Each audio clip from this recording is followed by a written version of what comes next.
Good evening, folks. So let me turn this up a little because I had it turned down. All right.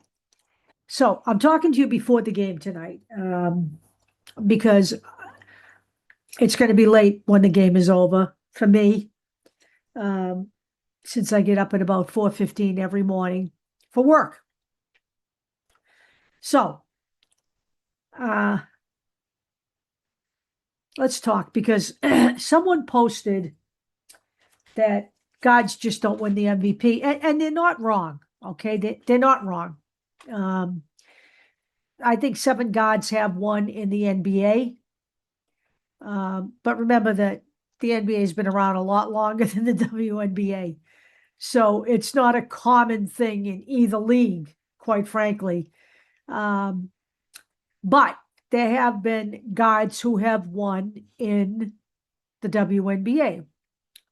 So Cynthia Cooper won it twice in 1997 and 1998. And Diana Taurasi won it in 2009. So it's been a long stretch since a pure point guard has won the MVP, for sure. All right. There have been multi-positional players who have shared their time between guard and forward who have won. Cheryl Swopes in 2000 and 2002, and Elena Della Donna in 2019. So here we are in 2026. And the only thing I want to say is guards generally don't win, but there are not many guards that are Caitlin Clark. Okay, she's a whole different breed. Okay, she is a generational talent that just is beyond the scope of any of these guards, even Diana Taurasi, okay? End of story, okay? She's well over any of the guards who have come before her in the league, okay? She is over the guards who are existing in the league right now, no matter what position her fellow comrades in the WNBA voted her, okay? Caitlin Clark is doing what I said she would do last year while she was injured, and she's blowing the doors off the league. Does that mean she's not ever going to have another bad game between now and the end of the season? No, because you know what? Anybody can have a bad game. We're human beings here, okay? And anybody can have an off night. But right now, Caitlin Clark has won the AP Player of the Week twice and the WNBA Player of the Week in back-to-back weeks. She's been the WNBA Player of the Month. Her stats speak for themselves. I have posted this stuff ad nauseum. I'm not going to read her stats to you again, okay? And the reason her team is playing the way it is playing right now is because she is running the offense, okay? And Stephanie White has said that, okay? When she runs the offense, she's like a maestro. Those are her words. So for the people who want to just, and you know, there are tons of shit-talking idiots on Twitter, which is now called X because its billionaire owner chose to change the name. But these people are largely men and largely misogynist, and it's nauseating to see the commentary there, quite frankly. But people who are, I don't know, spending their time putting Caitlin Clark down, it's laughable at this point. You've got nothing, okay? You've got lugats, as we say in Italian. You got nothing, okay? because Caitlin Clark has proven herself time and time and time again. When the league starts talking this way, and the league starts bestowing these honors on people, you know what? I don't think it's out of the realm of possibility that Caitlin Clark can win the MVP this year. All right. Do I expect it to be easy? I don't. I think there are people who are just ready to anoint Asia Wilson with it again this year so that she can, win it 5 times. Let's remember that Larry Bird won it 3 times consecutively. He is still to this day the only NBA player to do that. Not even Michael Jordan did that. It is not easy to win an MVP. The MVP, by the way, is voted on before the playoffs begin. So it has nothing to do with winning a championship. It is the most valuable player to your team prior to winning the championship. The vote is taken. It's given by the media. And I don't know who else gets to vote on it, but the MVP vote comes before the playoffs begin. So it has nothing to do with winning a championship. So just so long as all the uninformed nitwits on X know, okay? But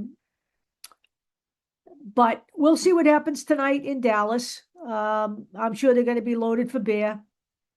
And we're going to see what happens. I mean, the Indiana Fever are on a 5-game road trip.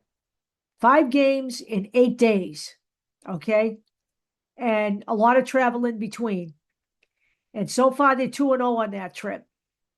And I remember when I was watching the NBA and we were watching the Celtics, we'd be sitting there saying, okay, they come back with 3 wins and 2 losses from a 5-game road trip. They're in good shape. Right now, the Indiana Fever, by the way, have passed the Aces. They're now in 3rd place in the entire league. They are in 1st place in their division. All right. And this is a far cry from what all the naysayers were saying just weeks ago about the team. And we've talked about why you don't want to peak too quickly. All right. So I remember when at the beginning of the season, they were predicting the New York Liberty were going to waltz their way to the championship. We'll see. We'll see who wins the championship. Okay. Let's remember that the Indiana Fever got all the way almost to the end of the line last year without Caitlin Clark. This year they've got her, and they are that much stronger this year. So I do have some video to show you. Not a lot, not long video, just a few things to show you to,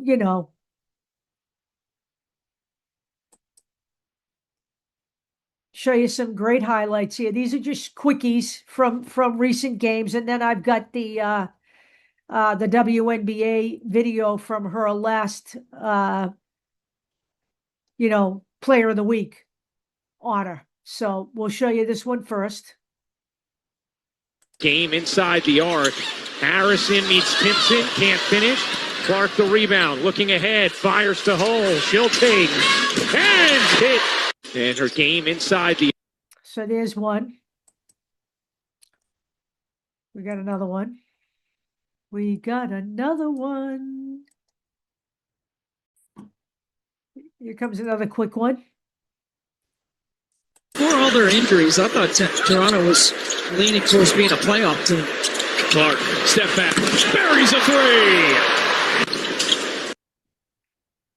So there's another quick one. And then we're going to go for one more. This one's about, this one's a little longer. This is about, I believe, two minutes.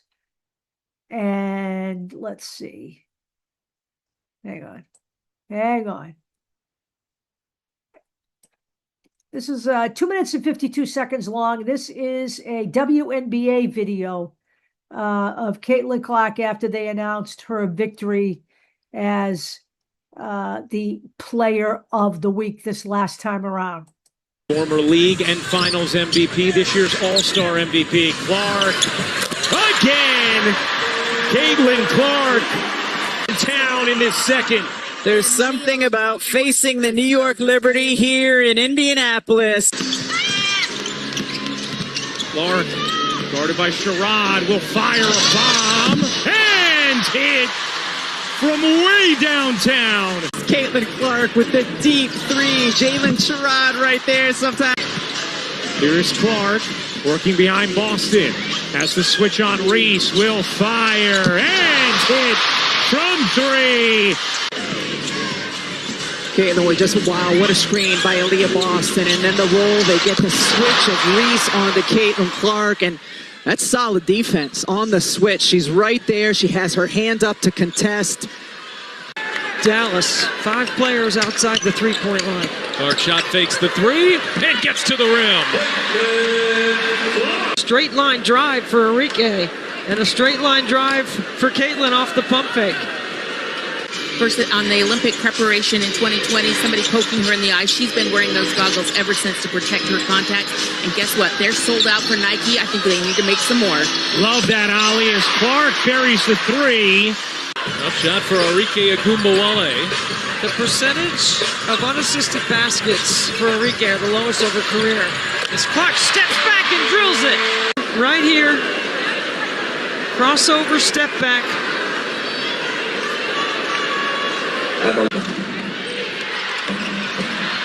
Career had it knocked away. Stolen by Timpson. Clark fires. And it goes down. Guarded by Howard, an outstanding defender. Clark looking to separate, fading and hitting. It's just become so automatic in the mid-range. She's 3 of 5 from deep. Clark through the lane, reverses it in. Resilience around wanting to play in this league. Clark steps back and drops the 2. Difficult shot from the mid-range there for Caitlin Clark. She's got 8 points. Dallas now 0 of 8 from out there. You love the swing to an open shot. Clark on the drive, gets inside and lays it in. 20 points per game, 7th in the league in scoring. Here's the league's 3rd leading scorer in Caitlin Clark. Spinning on Beckers. They go one-on-one, and Clark wins the matchup. 8 assists now for Clark to go with her 18 points. Here's Clark behind the back, step back, jumper is silky. Okay. So let's talk about this, okay? At one time, everybody was talking about Caitlin Clark and her long-range threes, okay? She still got that, okay? She still got that. She is shooting over 50% from inside the arc. She is shooting over 40% from three-point land, all right? But now her game is attacking the rim, a mid-range shot, and a long-range shot. And you know what? She's got the longest range in either the WNBA or the NBA. There was a chart that was put out recently that showed the number of feet outside the arc, and Caitlin Clark was number 1, even among the men. Okay. We're talking about a generational talent here. There is absolutely no question about it. And we'll see where this goes, okay? The Indiana Fever, with the combination of Aaliyah Boston, Caitlin Clark, and Kelsey Mitchell, the three-headed monster, have a legitimate shot at winning a championship this year, okay? And, you know, look, people who say that Aaliyah Boston is losing her edge because they have her doing other things, Aaliyah Boston has actually expanded her game. When you have a person who's a big, who can set up shop inside, okay, and dominate, and she can, and can also shoot threes, that is an addition to her arsenal, okay? You know, people say she's regressing. She had 18 points and 14 rebounds the other night. The Indiana Fever needs to establish Aaliyah Boston early in the game. That's part of what this whole process is about. All right? the big three, Aaliyah Boston, Kelsey Mitchell, Caitlin Clark, and Caitlin Clark running the floor, Caitlin Clark running the offense. Okay? We just need to keep doing what we are doing. And will there be games maybe when some other team will outplay us and we may lose? Yeah, that's possible. Okay? We have, let's see, including tonight, 1, 2, 3, 4. 1, 2, 3, 4. 4 games before the break for the FIBA tournament. And then it's like 2 weeks off. And then we come back and we play another 4 games. I am, by the way, going to that very last game before the FIBA tournament, the Connecticut game in Gainbridge Fieldhouse on August 28th. I will be leaving next Thursday. A week from tomorrow, I'll be sitting at Gainbridge Fieldhouse watching the Indiana Fever play basketball on their home court. Okay? There aren't that many games left in the season. The Indiana Fever has done a fantastic job. Okay? They need to keep going because every game they can win puts them in a better position for the championship. So, again, after next Friday, Boston, Clark, and Stephanie White take off for Germany for 2 weeks to play in the FIBA tournament. They will come back. They will play another game. They will start the last stretch of the season, 4 games, on September 18th.